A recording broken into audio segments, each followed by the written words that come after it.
Ndege ndogo iliyokuwa imebeba watalii ilianguka katika kaunti ya Kwale asubuhi ya Jumanne, ambapo watu wasiopungua 12 wanahofiwa kufariki dunia. Ndege hiyo ambayo ilikuwa safarini kutoka Diani kuelekea Kichwa Tembo ilianguka majira ya saa 2:30 asubuhi. Mamlaka husika zinafanya uchunguzi kubaini chanzo cha ajali hiyo, huku hali mbaya ya hewa na muonekano hafifu zikitajwa kuwa huenda ni sababu zilizochangia.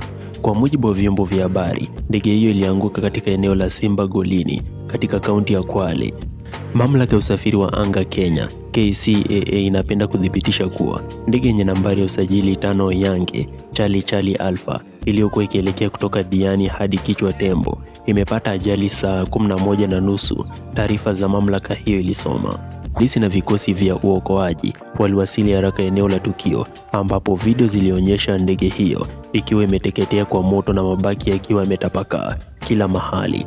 Mamlaka zimesema chanzo cha ajali bado hakijabainika, ingawa hali ya hewa isiyoridhisha na muonekano hafifu zinashukiwa kuwa sababu kuu.